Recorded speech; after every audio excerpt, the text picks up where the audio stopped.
Hallo zusammen und willkommen zurück bei The British Pint. Mein Name ist Christoph und heute schauen wir uns die gepartygeilten zwei Biere an, die ich gemacht habe. Ein Barley Wine und ein Stout. Bei dem Stout war ja so die Befürchtung, dass es vielleicht ein bisschen sehr röstig sein könnte aufgrund des langsamen Läuterns. Und bei dem anderen Bier bin ich mal gespannt, was den Alkoholgehalt angeht. Wir sind jetzt 8 Wochen nach der Abfüllung in die Partyfässer. Also ich habe nur das Stout in Partyfässer abgefüllt, das andere ist flaschengereift. Das Stout, ich bin mir nicht ganz sicher, ob ich die Stammwürze richtig aufgeschrieben habe. Ich meine, ich habe 10,2 Grad Brix gemessen. Jedenfalls kommt das jetzt auf 4,1% Alkohol und ist insgesamt von den Werten her ein relativ angenehmes Bier, wird vielleicht auch ein bisschen süßer. Bin mal sehr gespannt. Ich habe das ja mit einer Kölschhefe vergoren, weil ich die damals frisch propagiert habe. Ihr wisst ja mittlerweile, dass ich auch schon ein Grätzer damit gemacht und probiert habe, was auch sehr erfolgreich war. Also die Hefe war super. Bin mal gespannt, wie das hier mit den Röstmalzen zusammenspielt. Ich habe jetzt mal ein Guinness-Glas genommen, also keine Schleichwerbung oder sowas. Das ist einfach nur das größte Glas, was ich habe. Ich werde das jetzt gleich komplett einfüllen, mir den Schaum genau angucken. Ich bin nämlich sehr gespannt, was das angeht. Ich habe ja viel mit Wasserbehandlung jetzt zuletzt gemacht, wo der Schaum deutlich besser wurde. Bei dem Bier ist es jetzt so, durch das viele Röstmalz sinkt nicht nur der pH-Wert während der Maische und auch nachher im Bier, sondern das Röstmalz selber stabilisiert auch den Schaum. Aber ich denke, das wird ein sehr schön schäumendes Bier. Und dann habe ich hier den Barley Wine. Der Barley Wine war so ein bisschen, wie ich das gefürchtet habe, nämlich es hat sich überhaupt nichts mehr getan viele Tage lang, es hatte aber noch 5,9 Grad Plato Restextrakt. Also war ich nicht der Meinung, dass das wirklich fertig ist. Habe ein ganz klein bisschen Zucker in jede Flasche getan und nach 4 Wochen nochmal Deckel aufgemacht, um zu gucken, ob sie schon kurz vor Explodieren sind. Da war gar nichts. Jetzt nach 8 Wochen habe ich die aufgemacht und bei den meisten war die Kohlensäure genau richtig und bei einer war sie deutlich zu hoch und die habe ich dann ein bisschen entlüftet. Jetzt bin ich mal gespannt. Ich probiere die jetzt ja außerhalb dessen, was ich vorher gesagt habe, aber ich habe mich doch entschieden, jetzt den 2-monatigen Barley Wine zu probieren und die anderen bleiben dann nochmal 6 Monate, also 4 weitere Monate und dann probiere ich das nochmal. Und ich bin gespannt, was da noch an Kohlensäure entsteht. Also es reift halt wirklich einfach mit der Zeit durch, habe ich den Eindruck. So, dann füllen wir mal ein. Wie gesagt, die Gläser sind in beiden Fällen extra für das Getränk gemacht.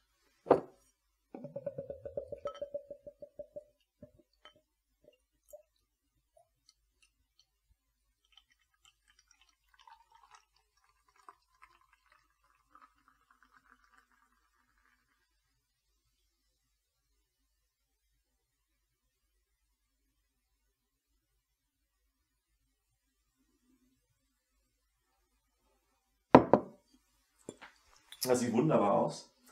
Der Schaum ist relativ braun. Ich wusste mal, ich glaube, Röstmalze machen den braun und Röstgerste nicht so sehr oder sowas. Da gibt es irgendwelche Regeln für, aber ich habe die jetzt nicht mehr im Kopf.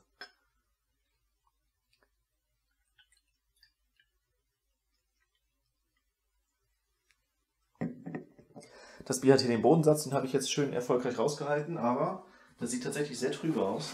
Ja gut, eigentlich darf ich mich nicht wundern, dass es trübe ist. Es ist zum einen durch das viele Malz wirklich ein sehr enormer Proteingehalt. Und zum anderen ist es, oh, da sind noch ein Stückchen Nottingham noch drin. Hat sich nicht so perfekt abgesetzt wie bei anderen Bieren vorher. Jedenfalls, es ist halt auch einfach keine Wasserbehandlung, nichts gewesen. Ne? Das habe ich einfach irgendwie gemacht. Ja, bei so starken Bieren vielleicht ist eine Proteinrasse ja doch empfehlenswert, sonst hat man viel zu viel Eiweiß drin. Bei dem hier, ich fange jetzt mit dem schwarzen an. Bei dem sehen wir auf jeden Fall schon eine tolle Schaumstabilität. Der ist jetzt ein bisschen zusammengefallen, aber nicht viel. Der hat jetzt dieses grobporige, feste, mussierende, was für so stark röstige Biere relativ typisch ist. Die Kohlensäure ist jetzt ja auch nicht astronomisch viel. Also ich muss mal eben gucken. Man sieht nichts durch. Also ich sehe auch nicht direkt vor der Lampe irgendwas. Das wirkt, als wären das über 200 EWC. Also es sieht dunkler aus als ein Guinness. Ein Guinness sind 200 EWC. Ja, ganz leichte rote Reflexe hier am Glasboden, das war's. Der Geruch ist nicht übertrieben. Das riecht von Intensität wie Guinness. Schön kaffeeig, röstig. Hat auch eine fruchtige Note, die meine Biere besonders groß haben. Ich glaube, Guinness hat das nicht so sehr. Bei Guinness habe ich immer das Gefühl, wenn ich mal das ein bisschen öfter trinke, dass ich nach einer Zeit merke, dass die Hefe so eine Aprikosennote da reinbringt. Bin mal gespannt, ob ich das hier rausschmecken kann. Wahrscheinlich erschlägt mich erstmal das Röstmalz. Bin mir jetzt nicht mehr sicher, ob ich einen Aromahopfen verwendet habe, aber ich rieche keinen. Also das wäre jetzt mein Fazit. Es riecht auch ein klein bisschen röstbitter. Ich versuche gerade herauszufinden, ob ich die Fruchtigkeit einordnen kann, aber es riecht tatsächlich so nach typischen englischen, vielleicht ist das Karamellmalz, was drin ist. Einfach so diese typische englische Biernote, wenn die nicht nur malzig, sondern auch fruchtig riechen. Ja, so rosinig. So, ich probiere mal.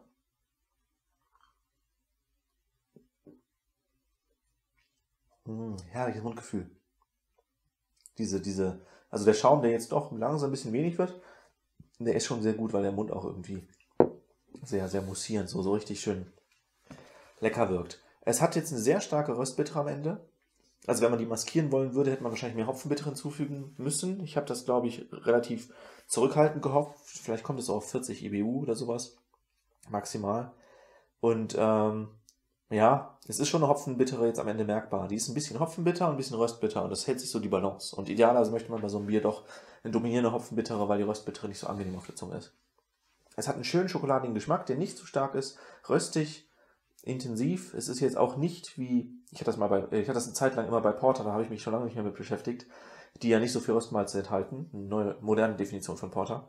Und dass die immer einen sauren Nachgeschmack haben, das hat das jetzt nicht. Also die meisten Stouts waren bei mir bisher auch immer ohne irgendwie Säuerlichkeit oder so.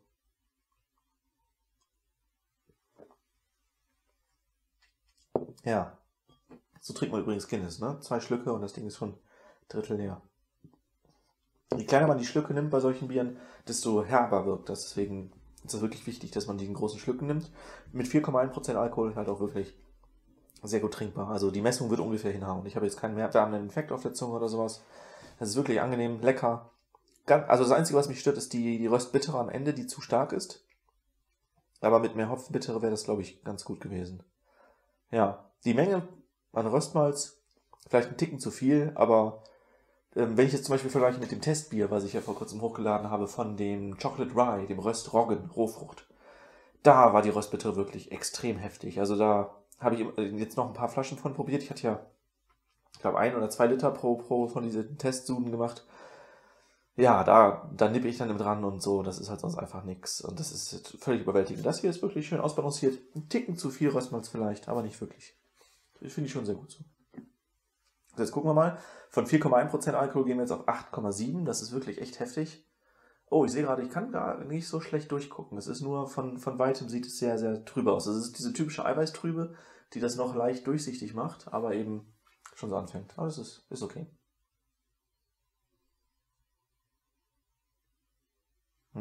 Es riecht nicht wirklich nach East Kent Golding. Ich glaube, das ist die Mischung aus alkoholisch und East Kent Golding, die zusammenkommt, die mich jetzt so ein bisschen irritiert. Es riecht nämlich nicht so klar, wie ich East Kent Golding kenne.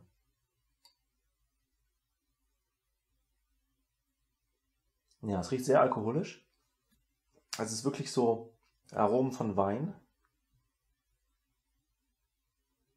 Ja, sehr, sehr heftig rosinig. Ist auch so ein bisschen Sherry. Sherry wird ja aus getrockneten Trauben gemacht. So in die Richtung geht das.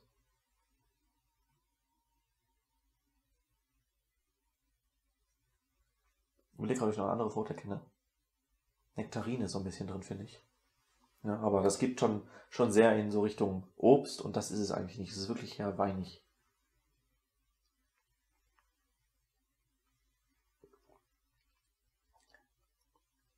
Ich habe jetzt einen kleinen Schluck genommen, weil das schmeckt schon echt stark. Also ich merke so ein bisschen den Alkoholbiss am Ende, wie wenn man halt Wein trinkt oder sowas. Es ist ganz schön, das ist eine komische Bitter am Ende. Ist das Hopfenbitter? Es wird so ganz langsam bitter. Vielleicht ist das der Hopfen, aber es ist ein bisschen harsch. Ich muss mal nachgucken, welchen Hopfen ich da zum Bitter genommen habe. Das weiß ich jetzt nicht. Es tut mir so leid, ich habe mich wieder nicht vernünftig vorbereitet, indem ich mein Brauvideo vorher editiere oder wenigstens mal angucke. Es sind einfach zu viele Sachen, die ich gleichzeitig machen will. Ich muss mir jetzt mal in Zukunft die Menge an Brautagen, die ich aufnehme, reduzieren und mehr so ein bisschen für mich wieder brauen, ein bisschen mehr selber ausprobieren, bevor ich euch zeige, was gut funktioniert. Zuletzt war das ja so, ich probiere Sachen zum ersten Mal aus und ihr habt daran teil, was ja auch sehr schön ist. Aber dann mache ich halt sehr viele Videos und hänge die ganze Zeit hinterher. Ja. Also, mir fehlt so ein bisschen Charakter. Ich habe wenig starke Biere, die mir schmecken. Das Gute ist jetzt, das hier ist nicht sehr süß. Das ist gut. Das mag ich normalerweise überhaupt nicht, wenn so stark Biere süß sind. Hat eine cremige Konsistenz auf der Zunge. Es hat dieses weinige, ein bisschen Alkoholbiss. Sehr, sehr wenig Kohlensäure. Das ist also völlig in Ordnung. Ich finde, das muss nicht viel Kohlensäure haben, so ein Wein. So ein Barley-Wein. Das ist ja kein richtiger Wein. Ja, aber ich finde das auch wirklich nicht gut abgerundet. Also ich nehme an, die Bittere wird besser mit der Zeit. Das ist ja etwas, was sich verringert, wenn man es lagert. Und vielleicht wird auch der Geschmack noch besser. Also ich hatte ja mal mit dem, mein ein Jahr altes Old Ale habe ich mal probiert. Das war das Exmoor Beast von dem Brew Your Own British Real Ale Buch. Und da war das wirklich so, dass das nach 9 Monaten richtig ausgezeichnet war. Und vorher konnte ich das nicht trinken. Da habe ich immer so zum Spaß zum Kumpel gesagt, nimm dir doch mal da eine Flasche von zum Abgewöhnen. Weil das wirklich furchtbar war. Und dann nach 9 Monaten war das gut. Bei dem hier 9 Monate bis ein Jahr kann nötig sein. Da werde ich also wahrscheinlich nach 6 Monaten nochmal probieren. Und dann eventuell noch später. Im Moment finde ich den wirklich, wenn der so jetzt bleiben würde, würde ich nicht sagen, dass er sich lohnt zu machen. Der hat einfach so viel zu viel aggressive Geschmäcker. Ne? Zu scharfes Alkoholisches, zu scharfe Bitterkeit, viel zu aggressiven Geruch. Das ist nicht ausgewogen. Da ist mir das hier noch lieber, ne? Mit der Röstbitter.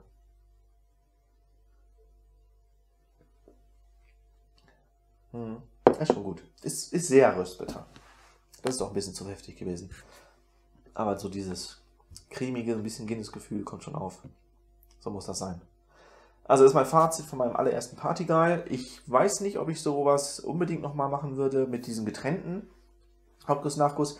Was ich echt sinnvoll finde, ist, dass man überhaupt den Guss in 2 Teile teilt, weil man kann daraus ja mehr Biere mischen. Also normalerweise wird das ja in der Brauerei, das habe ich glaube ich im letzten Video schon erwähnt, wie zum Beispiel bei Fuller's wirklich gemacht, dass man 3 Biere daraus herstellt, aber wirklich die einzelnen Güsse nur so stufenweise macht. Das heißt, man hat dann halt eine große Menge Hauptguss, eine große Menge Nachguss. Die sind beide unterschiedlich vom Alkoholgehalt, aber nicht so krass auseinander wie hier mit dem ganz wenig nur Hauptguss, ganz wenig nur Nachguss. Das ist eher so, dass das halt Hauptguss mit einem Teil des Nachgusses ist und dann der ganze Rest von Nachguss. Und da ist es dann wirklich so, die werden getrennt gekocht und dann werden die Biere daraus, also die Würzen, die fermentieren sollen für die jeweiligen Biere, werden daraus gemischt. Und das ist dann schon ein großer Unterschied. Da kann man das wirklich feintunen. Man kriegt auch das schwächste Bier ein ganz klein bisschen von dem starken Hauptguss Wasser oder Würze. Und das bewirkt natürlich, dass es dann nicht so völlig fade wird vom Geschmack. Während das hier ja jetzt mit den Röstmalzen und zusätzlich dem Karamellmalz so geputscht wurde. Und dafür ist das halt einfach unglaublich intensiv. Also vom Mundgefühl ist das toll. Das ist wirklich etwas, was klasse ist hier. So ein bisschen viskos und echt angenehm.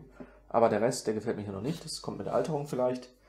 Und nur um so etwas zu machen, jetzt auf dem kleinen Setup, wo man keine große Brauerei ist, die irgendwas Besonderes machen will, Partyguy zu machen, denke ich, ist nicht notwendig.